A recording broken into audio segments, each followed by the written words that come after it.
नमस्कार, news room live देख रहे हैं आप और आपके साथ मैं हूं सोनाली सिंह। बुलेटिन की शुरुआत करेंगे बड़ी खबर के साथ और बड़ी खबर इस वक्त सासाराम से सामने आ रही है, जहां पर जीएनएम प्रशिक्षण कॉलेज के छात्रावास में भीषण आग लगी। हालांकि समय रहते आग पर काबू पा लिया गया है। आपको बताते चले कि शॉर्ट सर्किट की वजह से आग लगी है और इस वक्त 2 कमरों में आग फैली थी और छात्रावास से डरकर सभी छात्राएं भाग चुकी हैं। छात्रावास में शॉर्ट सर्किट की वजह से ये आग लगी, लेकिन फायर ब्रिगेड की टीम की मदद से आग पर काबू पा लिया गया है। ये 2 तस्वीरें आपके टीवी स्क्रीन पर, जहां पर जीएनएम कॉलेज के छात्रावास में आग लगी और छात्रावास में जब आग लगी उस वक्त कई छात्राएं अंदर मौजूद थीं, लेकिन आग की वजह से वो सभी छात्राएं बाहर निकल गई। फायर ब्रिगेड की टीम की ओर से फिलहाल आग पर काबू पा लिया गया है।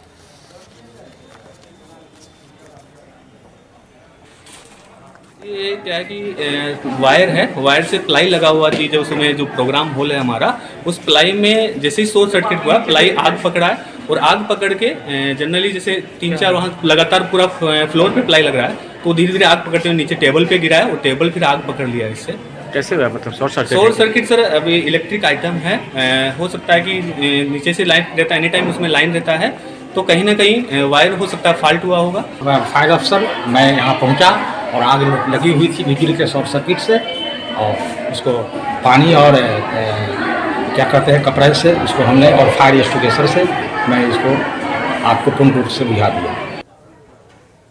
और बड़ी खबर आपको बता रहे हैं बेतिया से, जहां पर एसएसबी जवान को बंधक बनाया गया है। आपको बताते चले कि एसएसबी जवान का वीडियो वायरल हुआ है नाबालिग लड़की के साथ, और इस वीडियो के वायरल होने के बाद अब एसएसपी जवान को बंधक बनाया गया। आपको बताते चले कि हालांकि न्यूज़ 18 इस वायरल वीडियो की पुष्टि नहीं करता है। वीडियो आपके टीवी स्क्रीन पर, जहां पर ये वीडियो सोशल मीडिया पर इस वक्त वायरल है। एसएसपी जवान को बंधक बनाया गया, नाबालिग लड़की के साथ एसएसपी जवान को पकड़ा गया। वीडियो सोशल मीडिया पर वायरल है और जमहौली बीओपी में ये जवान पोस्टेड बताया जा रहा है।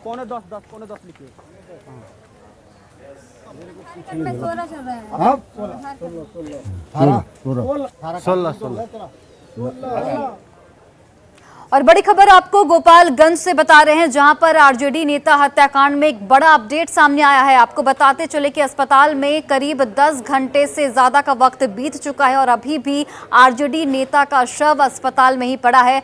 परिजन पुलिस को शव देने से इनकार कर रहे हैं। परिजनों की मांग है कि जल्द से जल्द आरोपियों की गिरफ्तारी की जाए। तो ये बड़ी खबर आपको गोपालगंज से बता रहे हैं, जहां पर आरजेडी नेता हत्याकांड में एक बड़ा अपडेट सामने आया। 10 घंटे से अस्पताल में शव पड़ा हुआ है। परिजन फिलहाल पुलिस को शव नहीं सौंप रहे हैं। सैकड़ों आरजेडी कार्यकर्ता इस वक्त मौके पर मौजूद हैं और पूरा इलाका इस वक्त छावनी में तब्दील कर दिया गया है।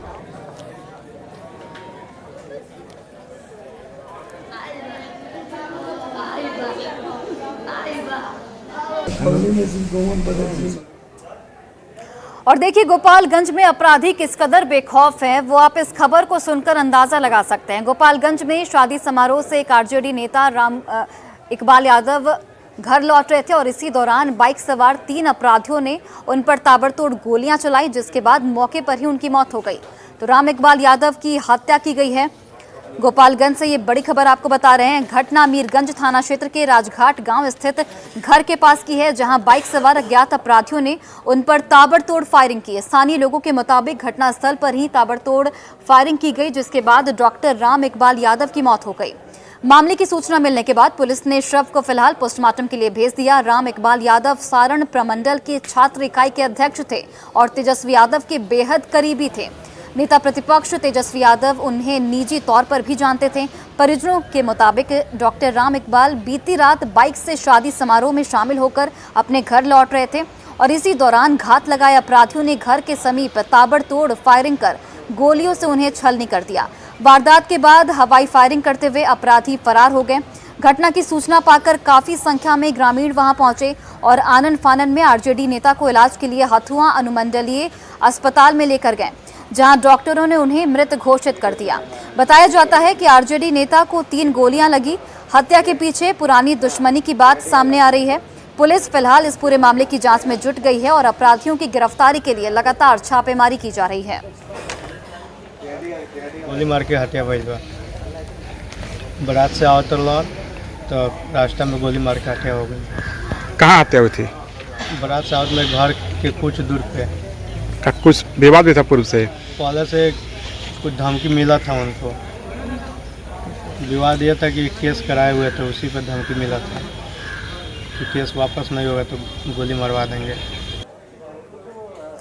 और इसी बीच बड़ी खबर आपको पटना से बता रहे हैं, जहां पर सड़क हादसे में एक बाइक सवार को ट्रैक्टर के द्वारा कुचल दिया गया। आपको बताते चले कि बालू लदे ट्रैक्टर की वजह से यह हादसा हुआ है और इस घटना के बाद ग्रामीणों में काफी आक्रोश है और हादसे के बाद लोगों में गुस्सा है। दिखा इलाके की ये पूरी घटना, जहां पर हादसे के बाद चालक जो है वो फरार बताया जा रहा है। तो पटना से ये बड़ी खबर, जहां पर ट्रैक्टर ने बाइक सवार को कुचल दिया, बालू लदा ट्रैक्टर बेकाबू हो गया और हादसे के बाद चालक फिलहाल फरार बताए जा रहे हैं। हादसे के बाद लोगों में आक्रोश है, लोग सड़क पर आगजनी कर रहे हैं और दीघा इलाके की ये पूरी घटना बताई जा रही है।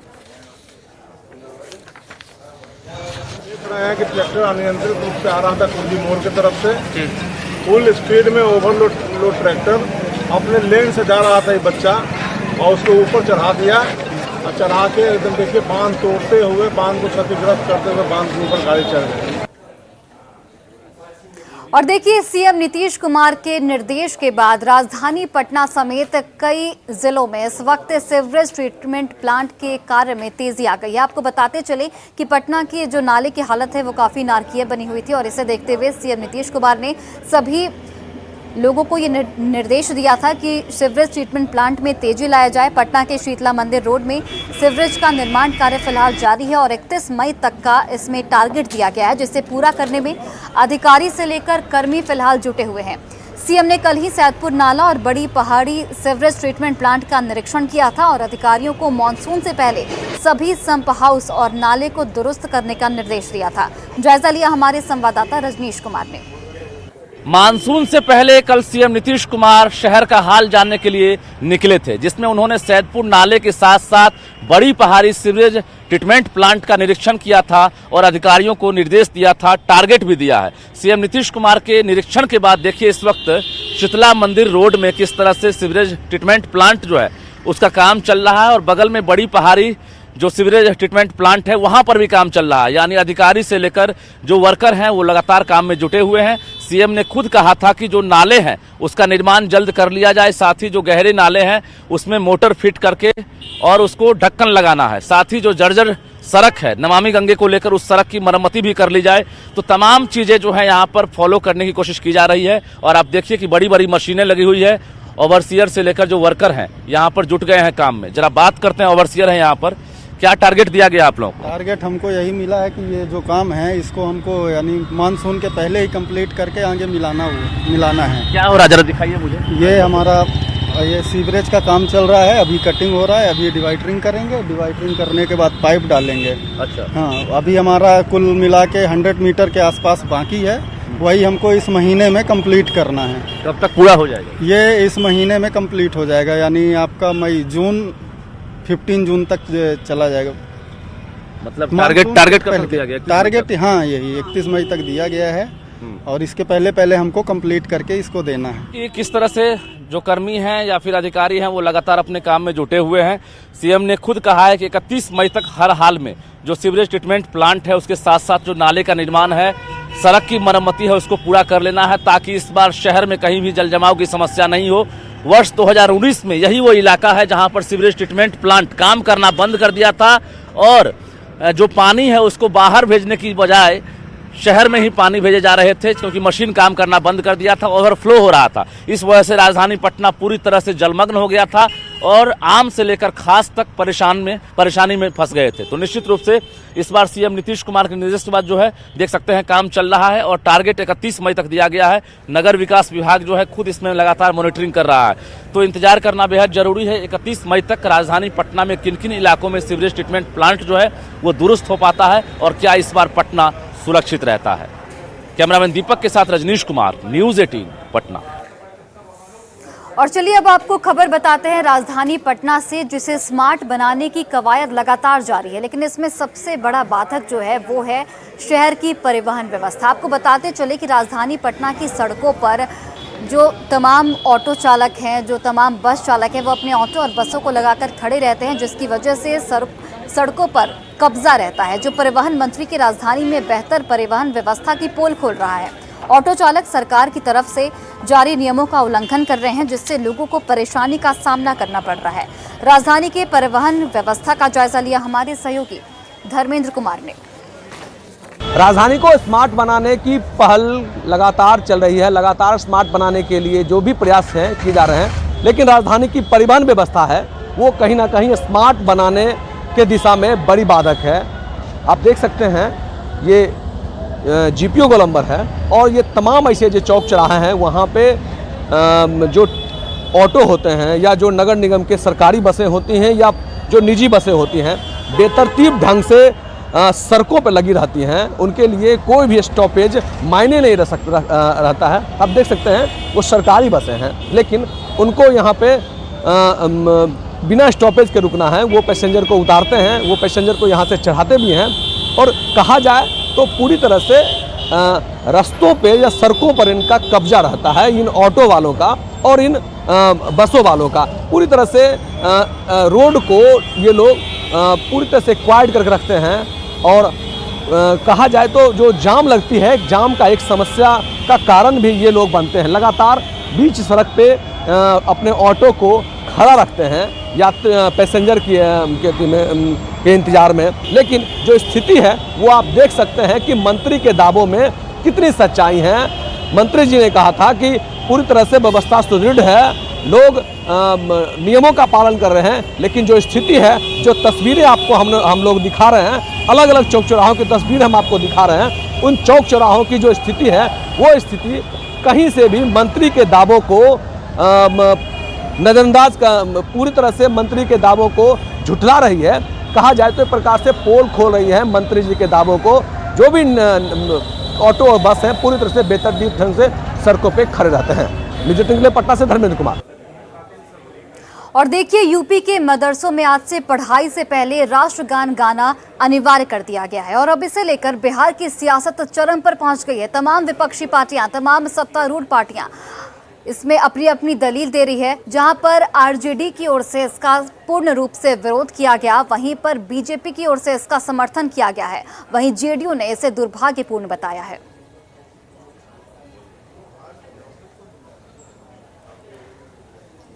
सरकार द्वारा बार बार मदरसों को टारगेट करना या मदरसों के माध्यम से राष्ट्रभक्ति का सबूत मांगना, ये कहीं से उचित नहीं है। राष्ट्रभक्ति का सबूत देने के लिए मुसलमानों को राष्ट्र गाने से ही सिर्फ नहीं हो जाएगा। इसके लिए मुसलमानों ने देश की आज़ादी के लिए जो कुर्बानियाँ दी हैं, 1857 की क्रांति में जिस तरह से हिंदू और मुसलमानों ने मिल करके जंग आज़ादी की लड़ाई लड़ी है, इससे बड़ी कुर्बानियाँ इस देश के लिए किसी और ने नहीं दी है। उत्तर प्रदेश का यह सरकार का काम काफ़ी सराहनीय है। इससे राष्ट्रीय भावनाएं प्रेरित होगी और राष्ट्र को एक बहुत बड़ी मजबूती भी प्राप्त होगी। निश्चित तौर पे उत्तर प्रदेश की सरकार की तर्ज पर बिहार के अंदर में और देश के तमाम राज्यों में मदरसों के अंदर राष्ट्रगान को अनिवार्य करना चाहिए। देखिए, राष्ट्रगान हर जगह हो, इसमें किसी को आपत्ति नहीं है, स्कूलों में हो, मदरसों में हो, लेकिन साहब स्कूलों और मदरसों में शिक्षक भी तो हों। बिहार के किसी भी स्कूल में, एक भी स्कूल में सभी विषय के शिक्षक नहीं है, इसकी भी तो बात होनी चाहिए। राष्ट्रगान पे सियासत बहुत ही गंदी बात है, ये सियासत नहीं होनी चाहिए। बिहार के सभी मदरसों में, चाहे वो सरकारी मदरसे हैं जिनको गवर्नमेंट से ग्रांट मिलता है या प्राइवेट मदरसे हैं, सभी मदरसों में राष्ट्रगान पढ़ा जाता है। न सिर्फ पढ़ा जाता है बल्कि उससे मोहब्बत की जाती है और वतन से मोहब्बत तो ये ईमान की अलामत है। इसमें सियासत या गवर्नमेंट से कोई इंस्ट्रक्शन जारी हो, गवर्नमेंट कोई रूल रेगुलेशन बनाए, तो ये तो सही नहीं है। और अब आपको खबर बताते हैं पटना से, जहां पर पटना के मोइनुल हक स्टेडियम में सैकड़ों युवा दारोगा, होमगार्ड से लेकर फायरमैन से लेकर आर्मी तक की तैयारियों में जुटे हुए हैं। लेकिन उनकी परेशानी यहां पर यह है कि ना वैकेंसी निकल रही है और न ही उन्हें तैयारी करने के लिए एक अच्छा ग्राउंड मिल पा रहा है। इन सभी युवाओं से बात की हमारे सहयोगी रजनीश कुमार ने। देश सेवा का जुनून देखना है तो पटना के मोइनुल हक स्टेडियम में आकर देख लीजिए, जहां पर सैकड़ों ऐसे युवा हैं जो सुबह से शाम आपको तैयारी करते हुए नजर आ जाएंगे। कोई एसएससी जीडी की तैयारी कर रहे हैं, कोई आर्मी में जाने का सपना देख रहे हैं, कोई दरोगा बनना चाहते हैं, तो कोई फायरमैन। ये स्थिति है। देखिए आप सुबह से शाम तक किस तरह से यहाँ पर बड़ी संख्या में, चाहे वो छात्र हों या फिर छात्राएं हों, एक सपना लेकर यहाँ पर तैयारी करने के लिए पहुंचती हैं। लेकिन दुर्भाग्य कहिए कि जहाँ एक तरफ पिछले 3 साल से आर्मी की वैकेंसी नहीं आ रही है, दूसरी तरफ ग्राउंड का मलाल है, यानी छोटा सा ग्राउंड है। तैयारी कर रहे और दरोगा का, और मेरा इस बार फर्स्ट अटेम्प्ट था। मैंने पीटी और मेंस क्लियर किया। अब अभी मेरा 1 जून को मेरा मेडिकल और फिजिकल है। और यहाँ पे स्टेडियम की भी प्रॉब्लम है, गैदरिंग बहुत ज़्यादा हो जाता है, कुछ लड़कियाँ गिर भी जाती है, जैसे मुझे ही थोड़ी चोट आई है, तो ये सब थोड़ी प्रॉब्लम तो सर है। मतलब एक स्पेस रहता है तो आप उसमें फ्री होके थोड़ा स्पेस लेके दौड़ वगैरह में आराम होता है, बट गैदरिंग की वजह से थोड़ी प्रॉब्लम हो रही है। उस बार गर्ल्स की हाइट 160 रखी गई थी, इस बार गर्ल्स की हाइट 155 रखी गई है। उस बार सर 160 हाइट रखी गई थी, लेकिन पॉइंट के लिए लड़की को हाइट में छाटा गया था। करवा सकते हैं टाइमली, कितना भी कोरोना हो तो भर्ती आप क्यों नहीं करवा सकते हैं? जब 19 का आप नोटिफिकेशन दे रहे हैं तो 3 साल क्यों लग जा रहा है? जब सब चीज ऑनलाइन जिसमें है सुविधा, आपको तो और जल्दी करना चाहिए। ऑफलाइन में भी जल्दी होता था, ऑनलाइन और में तो और दिक्कत हो रहा है सर। वैकेंसी आया ही नहीं, तैयारी हम लोग करते रह गए, मेहनत करते रह गए और तैयारी मतलब वैकेंसी आया ही नहीं। 2011 का है, 11 की वैकेंसी है। हाँ, 22 में आप तैयारी कर रहे हैं? हाँ, 22 में तैयारी कर रहे हैं। अच्छा। तो लगता नहीं है कि हम लोग से अभी ये उम्मीद तो है, तैयारी में है। जाहिर है एक तरफ जहां वैकेंसी नहीं निकलने का मलाल है, दूसरी तरफ ग्राउंड की कमी झेल रहे हैं प्रतिभागी। सवाल ये उठता है कि आखिर जो प्रतिभागी हैं उनकी मांगों पर सरकार खड़ी क्यों नहीं उतर रही है। कैमरामैन दीपक के साथ रजनीश कुमार, न्यूज़ 18 पटना। और देखिए जमुई शहर स्थित एक मोबाइल दुकान में दिन दहाड़े चोरी की घटना को अंजाम दिया गया। आपको बताते चले कि ये पूरी घटना सीसीटीवी कैमरे में कैद हो गई और अब इसी फुटेज के आधार पर पुलिस आगे की कार्रवाई में जुटी है। घटना महाराजगंज थाना इलाके की बताई जा रही है। सीसीटीवी में कैद हुए वीडियो में लड़का ग्राहक बनकर पहले तो दुकान में घुसता है और बाद में दुकानदार और वहां काम करने वाले व्यक्ति के व्यस्तता का फायदा उठाकर मोबाइल लेकर फरार हो जाता है। घटना की जानकारी होने के बाद दुकान मालिक ने पुलिस को आवेदन देकर चोर के खिलाफ उचित कार्रवाई की मांग की है।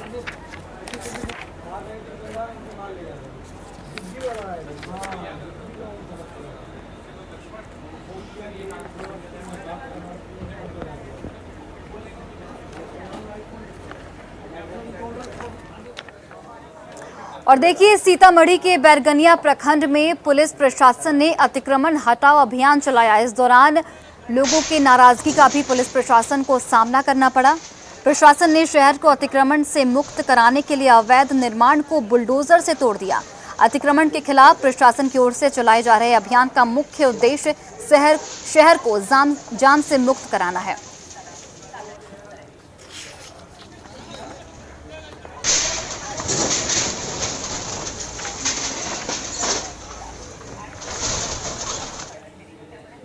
और झारखंड में पंचायत चुनाव के पहले चरण का चुनाव 14 मई यानी कि कल होना है। आपको बताते चले कि इसके लिए पूरी तैयारियां कर ली गई हैं, सुरक्षा के पुख्ता इंतजाम कर दिए गए हैं।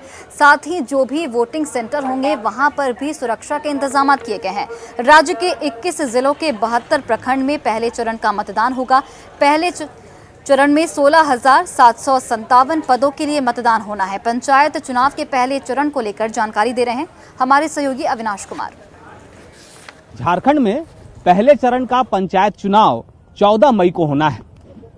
21 जिलों के 72 प्रखंड में मतदान होंगे और इस मतदान में भाग लेने के लिए, चुनाव कराने के लिए जो पोलिंग पार्टी है वो रांची के मोरहाबादी मैदान से निकलनी शुरू हो गई है। रांची जिले के 4 प्रखंड में पहले चरण में मतदान होना है। वो राहे की बात करें, सोनाहातू की बात करें, तमाड़ की बात करें, बुंडू की बात करें, इस 4 प्रखंड में पहले चरण का मतदान होगा। और इसके लिए ये जो गाड़ियों का काफिला आप देख रहे हैं, तकरीबन 150 के करीब छोटी गाड़ियां हैं और 50 के करीब बड़ी गाड़ियां हैं।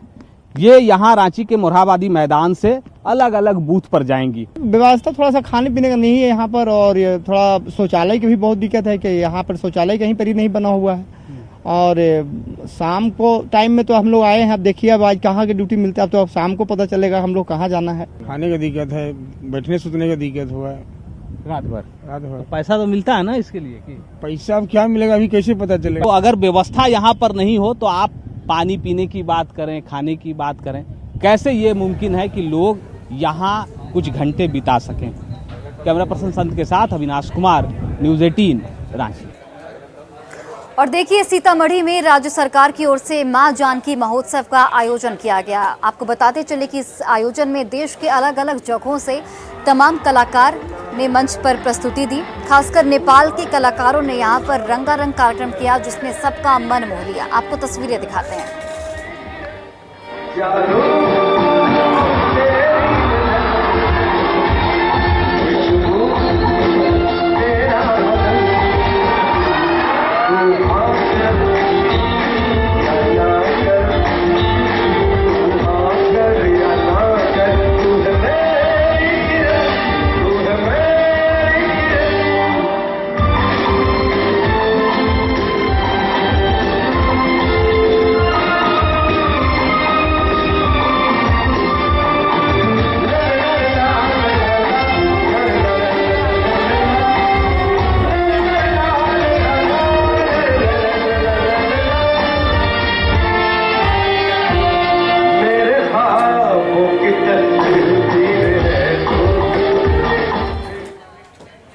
और फिलहाल इस बुलेटिन में बस इतना ही। आप देखते रहिए न्यूज़ 18 बिहार झारखंड।